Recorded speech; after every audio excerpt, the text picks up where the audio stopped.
Só me avisa que a gente começa aqui. Gravando. Então, pessoal, bom dia a todos e todas. Eu sou Marcos Beccari, estou novamente aqui junto com o professor Guilherme Altmayer, da ESG-UERJ. Legal, oi, Guilherme. E a gente está aqui para gravar a quarta aula do curso Design, Política e Discurso, ofertada no programa de pós-graduação em Design da UFPR. O tema da aula de hoje é a problemática queer da desidentificação, né? E para tratar desse tema, nós elencamos dois textos do filósofo espanhol Paul Preciado, que é o capítulo 12 do livro Texto Junk, intitulado Micropolíticas de Gênero na Era Farmacopornográfica, Experimentação, Intoxicação Voluntária, Mutação. E também uma entrevista concedida ao Jesus Carrilho, não sei se estou pronunciando certo, publicada em 2010 na revista Poieses. Pessoal, qualquer coisa vocês me avisam aí, não sei se meu áudio tá bom, tá? E hoje, conversando com o Guilherme, eu vou iniciar de novo, um pouco porque eu acho que eu acabo resumindo, assim, as questões, né? E como é extenso o volume de leitura de ambos os textos de hoje, eu vou apenas fazer um resumo, assim, tentando com isso levantar as questões que me parecem mais instigantes para nós discutirmos na sequência, tá? E nisso eu vou tentar não ser muito exaustivo, porque eu separei um punhado de citações, foi inevitável. Enfim, eu vou começar pela entrevista, porque ela me parece contextualizar, inclusive historicamente, a formação do pensamento do Paul Preciado, que na época da entrevista ainda era Beatriz, né, Beatriz Preciado. Assim, a Beatriz Preciado, propriamente, inicia a entrevista explicando o pós-feminismo como, abro aspas, uma crítica geral dos efeitos de normalização e naturalização que acompanham toda a política de identidade, fecho aspas. E daí ela toma como alvo toda sorte de institucionalização, normalização e essencialização de categorias identitárias. É assim que ela vai definir o pós-feminismo. E nisso ela também explica o termo queer como um termo ressignificado, né, ao final dos anos 80, quando alguns grupos acabam se reapropriando dessa injúria, desse insulto, né, para se opor às políticas identitárias e assimilacionistas, né, tanto do movimento feminista quanto do movimento gay, em geral. E ela explica que nesse sentido, abro aspas, né, na página 51, os movimentos queer denunciam as exclusões, as falhas das representações e os efeitos de renaturalização de toda a política de identidade. Se, em um sentido político, os movimentos queer aparecem como pós-gays, podemos dizer que, de um ponto de vista discursivo, a teoria queer vai surgir como um giro reflexivo a partir dos erros do feminismo, tanto essencialista quanto construtivista, dos anos 80. O feminismo liberal ou emancipacionista é denunciado, uma vez mais, do ponto de vista de suas próprias margens, como uma teoria fundamentalmente homofóbica e colonial. Fecho aspas.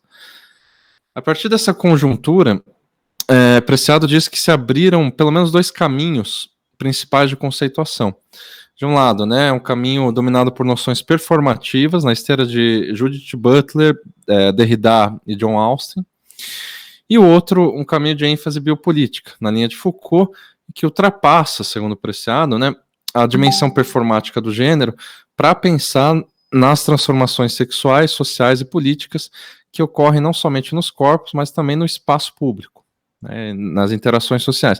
Preciado vai se posicionar nesse segundo caminho conceitual, e a partir de então, né, na entrevista, ela começa a tecer uma série de críticas e comentários pontuais, em relação aos quais eu separei algumas citações que me parecem bem sucintas e esclarecedoras. Tá? Sobre, por exemplo, o feminismo marxista, na página 53, ela diz o seguinte: a crítica pós-colonial e queer responde, de certo modo, à impossibilidade do sujeito subalterno articular sua própria posição dentro da análise da história do marxismo clássico. Fecho aspas. Então ela diz, o marxismo clássico não há lugar dentro desse marxismo clássico para para posicionar esse sujeito subalterno, né? Sobre Foucault, na página 55, quando ela está falando de Deleuze e tal, eu abro aspas. Creio que essa leitura aberta das tecnologias de controle já estava presente de algum modo em algumas análises de Foucault. Mais adiante ela continua. Dito de outro modo, o que me interessa é como essas tecnologias falham, e de um modo ou outro falham constantemente, como são produzidas descontinuidades, como são gerados interstícios ou dobras de subjetivação ou incorporação desviante, fecha aspas. E aqui eu acho que tem uma questão fundamental. Ela salienta no Foucault não só a noção de tecnologia, que é como a gente vai ver no texto do Junk, a ideia de tecnologia de produção de sujeitos é fundamental. É isso que ela está pensando. Essa ideia de tecnologia ela pega de Foucault, né, como um conjunto de práticas, técnicas, elementos articulados em torno de alguma estratégia. Agora, o que ela se interessa nesse trecho, que é interessante, é não como que as tecnologias funcionam, mas particularmente como elas falham, como elas não funcionam, e como elas se desviam o tempo inteiro. Isso eu acho que é uma chave fundamental. Bom, para não me estender, é uma parte fantástica sobre os deslocamentos teóricos entre a França e os Estados Unidos, né? Que assim, eu só peguei uma frase que sintetiza toda aquela parte que é impossível você não gargalhar. Assim. Abro aspas. Não podemos esquecer que, se nos Estados Unidos invoca-se a Bíblia para argumentar contra a homoparentalidade, na França, invoca-se ao seminário de Lacan e a ordem do simbólico. Isso é muito bom. Enfim, e sobre o pós-colonial, que eu acho que também é uma discussão muito interessante que ela desenvolve ali, não só ali, né, mas na entrevista em especial, na página 61 e 62, ela diz o seguinte: creio que, em termos políticos, o que ocorre é que os subalternos efetivamente, em que pesa a linguagem dominante, falam. E aqui, na verdade, um parênteses, ela está se contrapondo a Gayatri Spivak, né, cujo principal, o ensaio mais famoso é Pode os Subalternos Falar, onde ela defende que não, os subalternos nunca falam, né, não tem essa possibilidade de fala. Então, voltando, né, a Beatriz Preciado diz, sim, os subalternos efetivamente falam. E que, além do mais, prosseguindo, essas linguagens minoritárias não produzem somente distorções de sentido, produzem também novas significações. Longe de uma intradutibilidade radical da condição de subalternidade, o que esses autores reclamam é o status de toda a linguagem como fronteiriça, como em si mesmo produto de tradução, de contaminação, de deslocamento, negando o caráter originário e puro da linguagem e, por extensão, da identidade nacional, mas também de gênero e sexual. Fecho aspas. Percebam, pessoal, como essas críticas são úteis aqui para salientar a influência do pós-estruturalismo, né, na teoria queer, que, segundo Preciado, só consegue existir como tradução, como um deixar-se contaminar pela linguagem dominante, a começar pelo próprio termo queer, né, que na linguagem dominante é um insulto a ser reapropriado, então, pelos sujeitos insultados. Né. É nesse mesmo sentido de contaminação que, eu volto a abrir aspas aqui, ao final dos anos 80, um conjunto de feministas lésbicas americanas, na página 64, tá, pessoal, vão utilizar a autoridade europeia, em certo sentido quase colonial, da filosofia francesa para legitimar uma crítica da epistemologia heterocentrada própria ao feminismo branco emancipacionista, fecha aspas. Então ela está dizendo que é justamente nesse sentido de contaminação que as feministas lésbicas norte-americanas vão se apropriar da filosofia francesa. O Preciado também chega a afirmar, referindo-se às políticas identitárias no contexto contemporâneo, que, abro aspas de novo, não tem sentido exigir, a qualquer preço, a visibilidade das minorias como condição de emancipação, fecho aspas, na página 65. Ou seja, uma noção como a de lugar de fala, é algo não apenas indesejável para Preciado, como também um processo que ela vai comparar a diferenciação que caracteriza o modelo pós-fordista de produção capitalista. Isso é de uma... enfim, é de uma coisa que eu acho impressionante, assim, como ela consegue fazer essas ligações. Por outro lado, Preciado não prega, isso é importante deixar claro, pelo fim das identidades, pela anulação de gêneros, de categorias e tudo mais.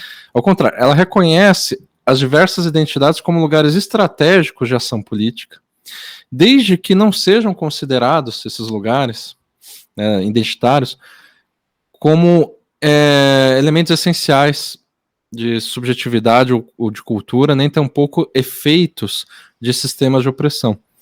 As identidades são, para Preciado, sempre localizadas, na esteira dos saberes localizados defendidos por Donna Haraway, e, portanto, servem de recursos importantes na micropolítica pela qual os sujeitos se constituem a si mesmos e disputam entre si.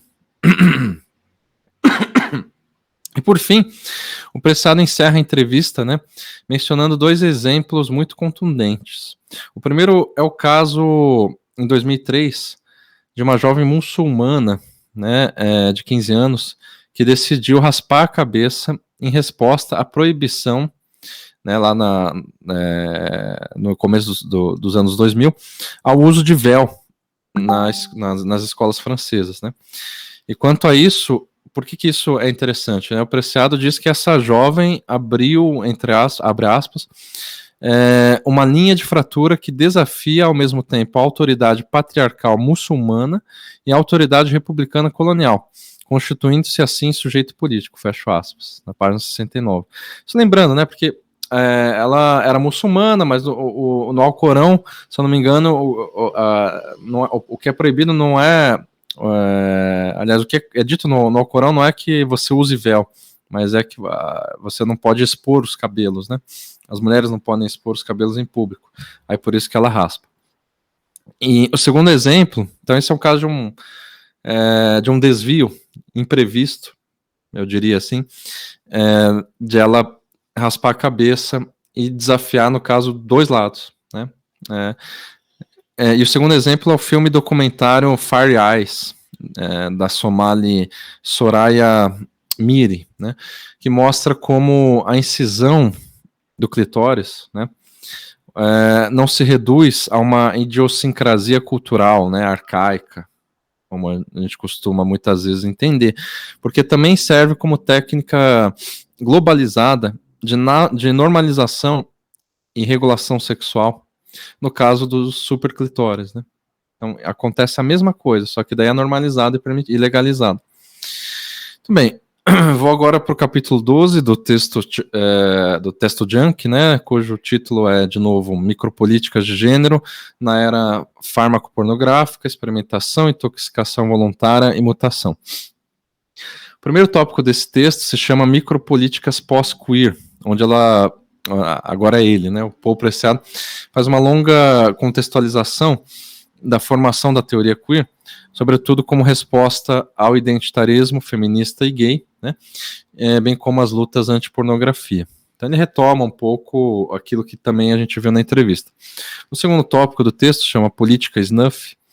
Preciado aborda esse conceito do snuff como limite da representação, como um realismo extremo que se opõe discursivamente, abro aspas, ao caráter midiático, teatral e simulado de toda representação, afirmando, ao contrário, o poder da representação para modificar a realidade ou o desejo de o real existir em e para a representação.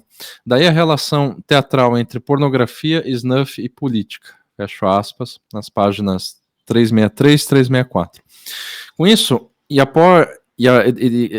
a partir de então ela elenca uma série de vídeos históricos emblemáticos, desde os campos de concentração nazistas até o ataque das Torres Gêmeas em Nova York. Ela vai concluir, Preciado vai concluir que a política se tornou o snuff, ou seja, um extermínio voltado à representação. E notem que aqui o snuff é também uma crítica ferrenha contra as políticas de representação identitária. Então, com isso, o Preciado está querendo esgotar o tema da representação para a partir de então, sair desse âmbito representacional e performativo para se debruçar no tópico seguinte, que é o princípio da autocobaia, né, sobre a experimentação corporal.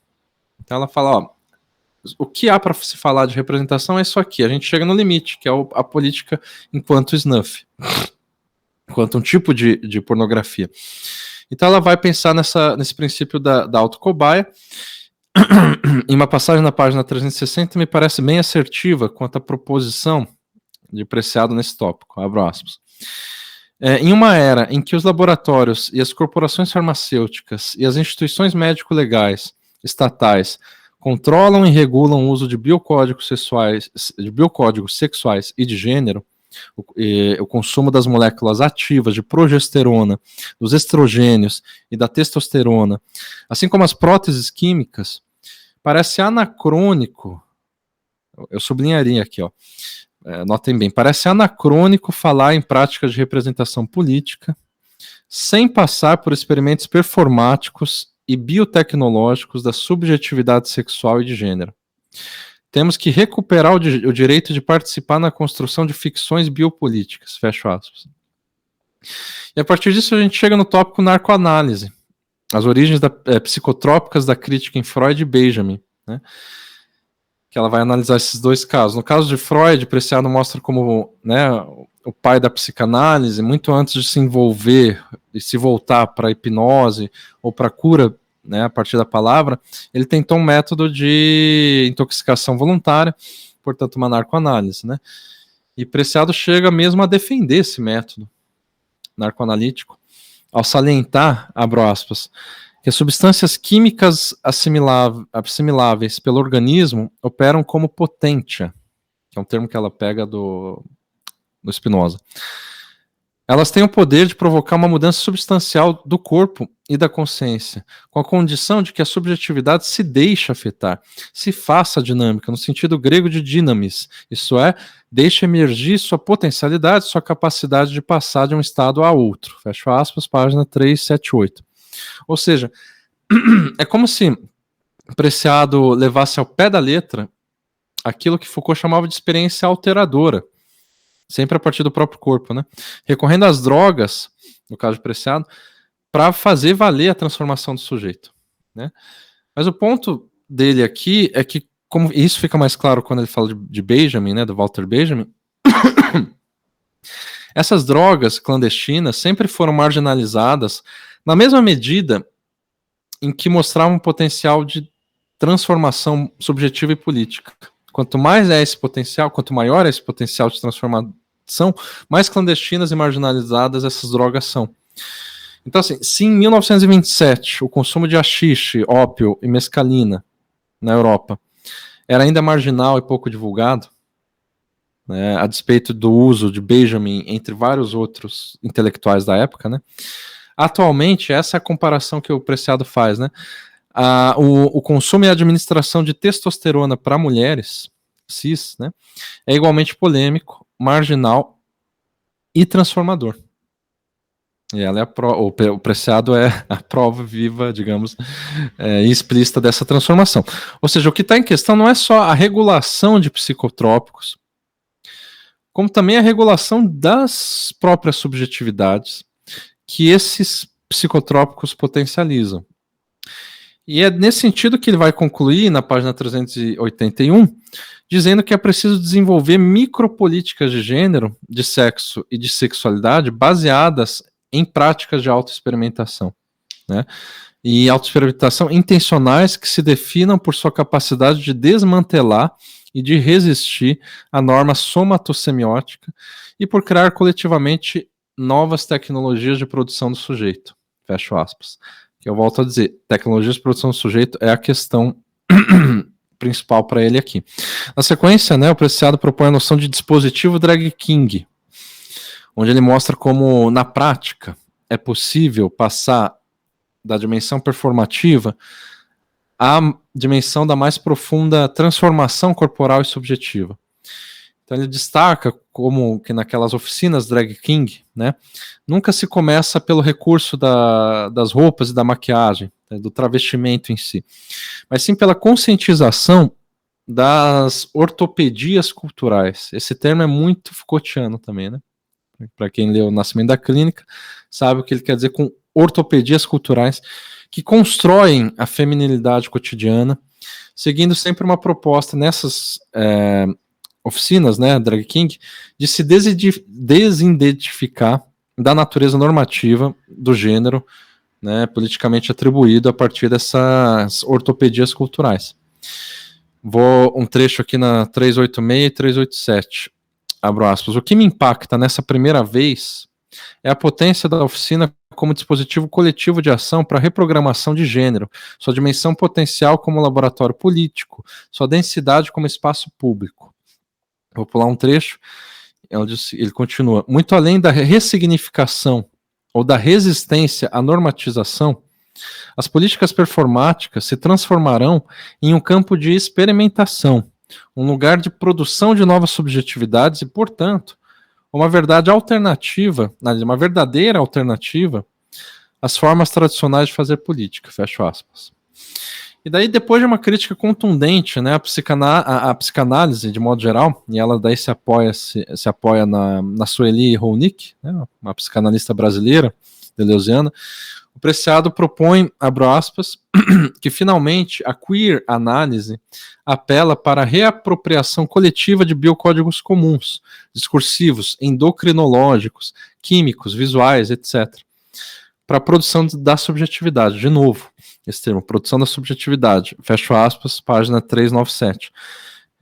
Então, a gente vê novamente o interesse de Preciado, que esse interesse de Preciado reside nas tecnologias de produção do sujeito, entendendo por tecnologia, só para fixar, né, o conjunto de práticas e recursos, e discursos também, que são aplicados conforme alguma estratégia política. Isso é tecnologia. É qualquer coisa que tem ali alguma amarra claramente estratégica e política, né? Para falar nessas estratégias políticas, a gente entra no tópico que me parece ser particularmente o mais instigante de todo esse capítulo, que é o tópico chamado bioterrorismo de gênero, no qual Preciado retoma os casos históricos de Herculine Barbin, ou Barban, e Agnes.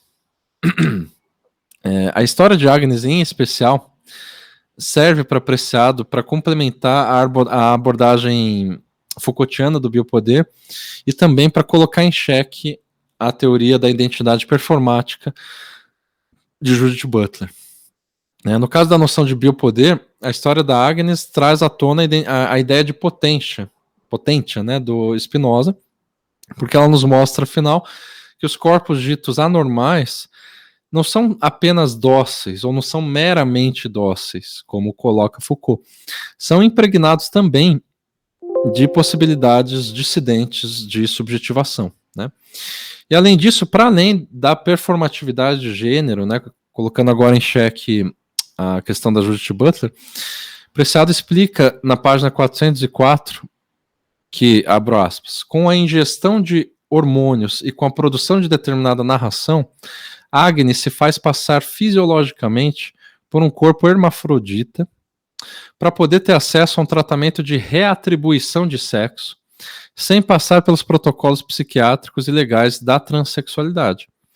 Ao alinhar-se intencionalmente à intersexualidade, o que Agnes efetivamente critica não é a masculinidade ou a feminilidade em si mesmas, ou seja, enquanto performance, mas em um sentido de grau de compreensão, mas em um segundo grau de compreensão da complexidade das tecnologias de gênero, o que Agnes critica é o próprio dispositivo farmacopornográfico da produção da verdade do sexo, fecho aspas.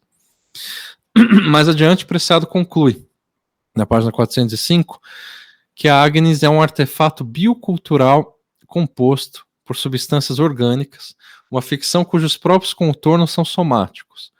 Mais adiante ela fala, o corpo de Agnes não é nem a matéria passiva sobre a qual age uma série de mecanismos biopolíticos de normatização, nem o efeito performático de uma série de discursos sobre a identidade.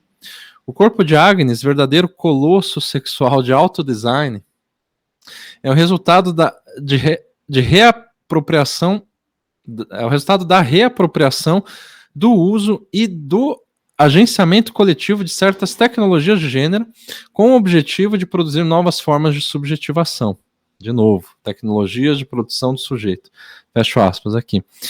E claro que depois de uma defesa brilhante dessa dissidência sexual histórica, dessa verdadeira evidência histórica de uma dissidência sexual, né, o Preciado nos alerta sobre as armadilhas do neoliberalismo fármaco-pornográfico, que é o título do penúltimo tópico do capítulo, onde ela comenta, no caso, sobre a história da heroína. Né? E ali Preciado chega num diagnóstico que é totalmente premonitório. De novo, eu sou obrigado a citar na página 408. Abro aspas. A guerra por vir não é uma guerra entre estados.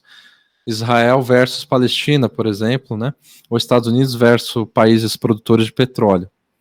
Mas muito provavelmente uma guerra das multinacionais farmacopornográficas contra uma multidão de corpos vulneráveis. Ela continua ali, mas eu só queria destacar isso, que é o que a gente vê. Né? É a guerra das indústrias farmacêuticas, precisamente contra uma multidão de corpos que não tem acesso a isso. Mas o enfoque de Preciado aqui são os hormônios sexuais, de novo, cujo consumo, né, é fortemente regulado pelo Estado. Então ele quer ver como que os hormônios sintéticos são marginalizados, assim como a cocaína era marginalizada para Freud, e para Freud, eu quero dizer, na época do Freud, não para Freud. Freud tinha acesso a isso. Né? E o haxixe na época do Benjamin, ou seja, tudo devido à potencialidade dessas drogas para transformar os sujeitos. Sendo isso que explica as restrições tão severas, né, de uso desses hormônios sintéticos, que assim se tornam verdadeiros narcóticos, quase ilegais, né, e super disputados, né, nessa era farmacopornográfica atual. E com isso a gente chega ao último tópico do texto, finalmente, hackers de gênero e sexuais. E aqui o Preciado sintetiza, né, toda a sua proposta de forma muito precisa e contundente. Tanto é que eu vou ser obrigado a ler uma última citação, que é muito mais didática do que eu jamais poderia ser. Na página 413. Abro aspas. Os hormônios são próteses químicas, drogas políticas. Nesse caso, a substância não só modifica o filtro com que nos decodificamos e decodificamos o mundo. Também modifica radicalmente o corpo e, portanto, o modo pelo qual somos decodificados pelos outros. 6 meses de testosterona e qualquer mulher cis, não uma que deveria ter sido homem ou uma lésbica, mas qualquer menina, qualquer criança de bairro, uma Jennifer Lopez ou uma Rihanna, pode tornar-se membro da espécie masculina, indiscernível de qualquer outro membro da classe dominante. Fecho aspas. Bom, para concluir aqui, o que a gente pode deduzir ou sintetizar disso? Tá? Que o Preciado, em primeiro lugar, não se reduz a uma mera dicotomia entre políticas identitárias, ou ele não faz isso, né? Assim, de um lado, políticas identitárias e de outro, políticas do sexo. Como se uma coisa excluísse a outra. E o que, no entanto, talvez a Gayle Rubin acaba sugerindo no texto que a gente já leu dela. Né? Como uma coisa que é pelo menos uma teoria autônoma do sexo, por aí vai. A questão é que, para Preciado, as práticas de representação identitária são apenas um aspecto quase trivial em meio a todas as tecnologias possíveis de produção do sujeito. E a chave principal nessas tecnologias é a experimentação, a intoxicação voluntária, a mutação política. Porque o Preciado parte do princípio de que tudo está o tempo inteiro se contaminando historicamente, se transformando. Nunca vem, portanto, nenhuma possibilidade de pureza ou estabilidade na existência humana. Se é assim, é preciso sempre, de certo modo, prever as contaminações, os efeitos imprevistos, os deslocamentos históricos inevitáveis, né? De tudo que acaba se apresentando para nós hoje como algo supostamente pronto e acabado, como uma ideia de uma identidade. Né? Então acho que era isso, Guilherme, não vou me estender, porque eu acho que essa ideia de contaminação é o principal que a gente pode, o que eu pelo menos ficaria aqui no texto dela. Legal, Marcos, obrigado. Acho que você fez um super resumo aí dos dois textos, que são realmente muito, muito extensos, né, para as nossas leituras, mas que são, como você falou, bem complementares. E só pegando o gancho, né, da intoxicação, tem um exemplo que ela dá, que eu lembrei de você, né, como ex-fumante agora. Ela fala do cigarro, né, como se a gente vive nesse ambiente de fumaça, né, o cigarro se transforma em algo, né, uma espécie de prótese daquilo que a gente não tem como escapar, né, que é fantástico. Exatamente. Eu também fumo meus cigarrinhos de vez em quando, então consigo me identificar um pouco com isso. Mas acho interessante que você coloca justamente essa ideia de que eu acho que trazer esses dois textos é importante. Esses textos são próximos, né, em termos de temporalidade. Um é 2010, a entrevista, e o texto de Jung, 2008. Justamente trazer, eu acho que Preciado traz muito bem esse tensionamento entre políticas identitárias e políticas pós-identitárias, e como isso e é como a gente vive esse tensionamento hoje no Brasil, fortemente, e como ela já levantava isso lá atrás, né, e pensar o que eu achei bastante curioso, principalmente na entrevista, quando ela fala, né, dessa teoria queer que viaja, né, e que é rejeitada na França, porque essa navegação da teoria queer como sendo algo que, não queremos importado nos Estados Unidos, né, uma vez que a teoria, pensar que a teoria queer, eu acho que ela introduz muito bem as noções do surgimento da teoria queer a partir desses corpos que não se viam representados, mas pensando no movimento ACT UP nos Estados Unidos, né, que lutava por políticas com relação à AIDS e tal, e uma das coisas que eles levavam eram livros da história da sexualidade do Foucault, né, e ali é um dos grandes lugares onde a teoria queer foi se articulando a partir dos ativismos na rua e tal.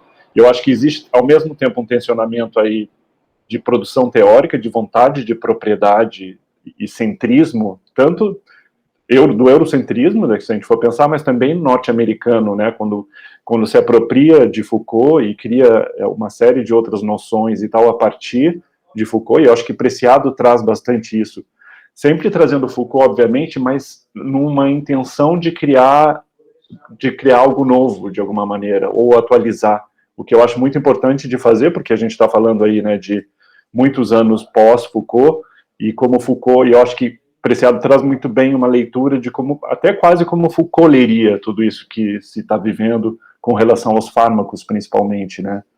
E aí me parece interessante quando você coloca, né, sobre os fármacos e esse lugar de experimentação do corpo, e o quanto Preciado coloca isso muito bem no sentido de dizer, olha, isso não é uma coisa que pertence a mim, que estou testando a testosterona no meu corpo. Não, todos nós, de alguma forma, estamos lidando com experimentações de fármaco, com a pílula anticoncepcional, enfim, com uma série de outros experimentos nas nossas vidas de transformação do corpo. Então, assim, é uma indicação de que todos nós estamos, de alguma forma, modificando nossos corpos a partir dessa fármaco-pornografia, né? E dessa... ela, desculpa te interromper, mas ela coloca a aspirina e a heroína no mesmo nível. É nesse sentido, justamente. O que é fantástico, né, para pensar justamente a gente não se excluir e olhar até como a própria experimentação da testosterona como uma alegoria, algo que a gente olha e diz, uau, não, vamos olhar para o que a gente faz também, de que maneira a gente é atravessado por essas políticas biológicas que ela fala, né, bioterroristas, né, e aí eu queria só comentar algumas coisinhas que eu anotei aqui, porque eu acho que você já resumiu bastante bem ambos os textos.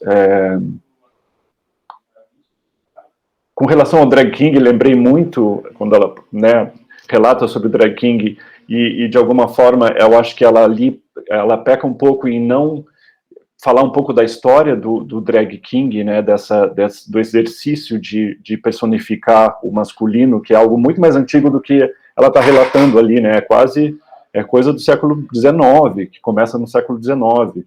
Século XVIII tem as Molly Houses na Inglaterra, que são os lugares onde os homens se reuniam para se travestir de mulher.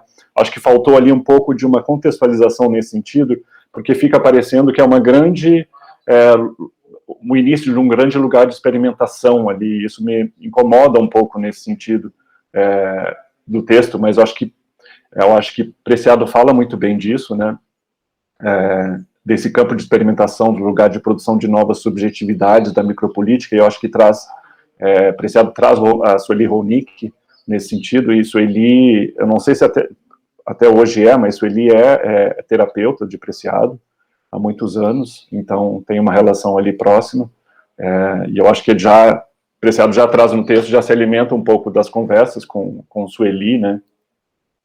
E interessante a maneira como o Preciado consegue introduzir a teoria queer, na entrevista principalmente, e aqui eu estou navegando entre um texto e outro, tá, meio que soltamente, assim, mas como consegue introduzir os princípios da teoria queer,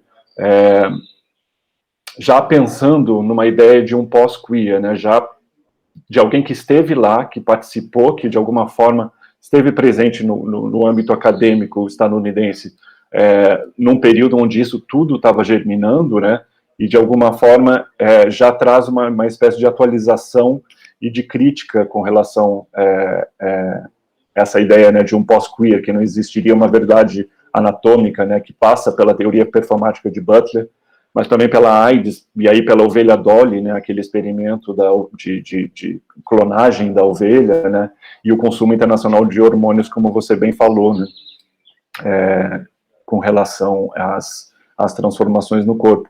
E a ideia de pensar um gozo, né, no acesso a esses biológicos performáticos, como um lugar de bioficções, que Preciado coloca, eu acho muito bonita essa expressão, né, de um lugar de autoexperimentação. E apesar de Preciado fazer uma crítica neoliberal a todas essas práticas, eu acho que também, de alguma forma, existe um estímulo ao levar essa ideia micropolítica para o âmbito do corpo, do próprio corpo, existe também, ao mesmo tempo, acho que um estímulo a uma espécie de individualização da experiência, que, de alguma forma, a meu ver, ignora um pouco a coletivização dessas práticas. Isso acho que a gente pode falar um pouco, né, discutir um pouco na nossa depois, mas acho que ela tensiona isso, mas ao mesmo tempo está defendendo isso como um lugar a ser atuado, né, a ser experimentado. E aí eu cito aqui tem uma citação que eu acho super interessante, que ela fala: entender identidades sexuais como efeito traumático de um violento sistema biopolítico de sexo, gênero, sexualidade e raça, e elaborar novos mitos que nos permitam interpretar o dano psicopolítico, nos dando a coragem necessária para a transformação coletiva. E isso está no texto Junk, página 396. E aí é legal que o Preciado traz no texto, e eu acho que é um pouco um certo estranhamento de por que Preciado nunca veio ao Brasil até hoje, apesar de ser tão lido e tão disseminado no Brasil, né, para a gente entender. E aí Preciado vem falar da viagem que fez ao Chile e da experiência com as oficinas lá e com Pedro Lemebel, e achei super interessante trazer esse trabalho e estranhar um pouco por que isso nunca aconteceu até hoje. Eu acho que é algo para a gente se perguntar um pouco, né? E aí, só para ir terminando, pensando um pouco no bioterrorismo de gênero, como eu comecei a ler a história de Agnes, né, e depois, só um pouco depois, ele fala da Herculine Barban, fiquei um pouco pensando justamente, e ao mesmo tempo Preciado coloca no texto que existiria uma falta de discussão nos escritos de Foucault com relação ao gênero, mas se a gente pensar que o Herculine Barban justamente o que abre a discussão e é absolutamente sobre gênero, né? Então acho que aí tem uma contestação que, na verdade, pode ser revisada um pouco de alguma forma, assim, nesse sentido, não querendo defender Foucault absolutamente, mas acho que tem um lugar aí para a gente conversar junto. E justamente nesse momento que fala, que Preciado fala, e aqui como um último comentário, que Preciado vai dizer que Foucault talvez não trouxesse essa ideia de que o próprio corpo pode sim surgir, né? Por isso que traz essa ideia de potência do Spinoza, como você falou, né, Marcos? Mas, ao mesmo tempo, Foucault já fala justamente, e vai falar das relações do poder, e que o lugar desse poder, onde o poder se exerce no próprio corpo, nesse mesmo lugar onde emerge a resistência também. Então, eu acho que Foucault já fala disso, de alguma forma, sobre essa possibilidade do próprio corpo, e como Preciado coloca bem, né, de experimentação farmaco-terrorista no próprio corpo. Eu acho que Preciado traz muito essa ideia do próprio corpo como um lugar de resistência. E eu acho que isso alimenta muito, tanto pensando o drag king, como essas outras práticas, né, farmaco que ele relata, é justamente esse lugar que eu acho que a gente viveu um pouco na década de 2010, e eu acho que era, como você fala, um pouco premonitório, de alguma forma, justamente nessa insurgência queer que a gente viveu no Brasil, e que eu tenho nas minhas pesquisas olhado muito e pesquisado, justamente esses lugares de tantos corpos que estético-politicamente se redesenham, se retrabalham, de forma bastante individualizada, mas ao mesmo tempo também possivelmente coletivizada, como esse lugar possível de jogar com a performatividade de gênero. E jogar também e conheço vários artistas, por exemplo, que também fazem experimentações com hormônio, não necessariamente, talvez buscando essa desidentificação que você coloca, né, mas não necessariamente buscando se transformar num outro gênero, mas entendendo de que forma esses efeitos, que efeitos são produzidos no próprio corpo com relação a esses experimentos, né, e quanto isso é parte de uma espécie de mais para além de performatividade, mas também uma performance artística pensada nesse sentido, né. Então achei interessante isso. Eu acho que tem uma coisa que é citada, a Glória Andalzu é citada no texto várias vezes, só que está escrito no texto Glória Andaluzia, e isso me eu fiquei muito curioso de saber se o texto original fala de Glória Andaluzia, ou se usa a grafia original, justamente porque eu falei, gente, mas Andaluzia, Espanha, né? E eu acho que isso, para terminar um pouco do que Preciado tensiona na entrevista com relação à Europa e Estados Unidos, e eu acho que fica um pouco ali nesse campo entre os dois hemisférios norte, né, esse tensionamento da teoria queer, e o quanto dali a gente conseguiu, eu acho que outros movimentos conseguiram desdobrar essa navegação de pensar a teoria queer aqui a partir do Sul, e que eu acho que a gente já vem discutindo um pouco com relação a isso, e eu tenho questionado muito essa reescrita, né, talvez a invenção de outros termos para que não dariam conta de uma teoria queer, e aí Preciado coloca muito bem justamente o fato disso já lá nos Estados Unidos ter surgido a partir de um lugar absolutamente marginal de pessoas e de práticas invisibilizadas, ou seja, a gente está falando aqui talvez de uma produção acadêmica norte-americana, mas a gente não pode olhar isso como sendo algo absoluto, entendendo que dentro que processos coloniais no próprio Estados Unidos, né, no próprio país, geram populações marginalizadas, né, então talvez ter uma generosidade maior ao lidar com a teoria queer importada, de alguma forma, entre aspas, aqui, entendendo que esse lugar de onde ela se origina também é um lugar que a gente compartilha e muitos corpos compartilham a partir do Sul. Acho que é um pouco esses comentários que eu queria fazer, não quero me estender muito, porque eu acho que a gente pode abrir para a conversa. Excelentes comentários, Guilherme. Então vamos já, né, ir para o debate, para a gente ganhar tempo. Bianca, você pode, por gentileza, finalizar? Então, tchau, pessoal.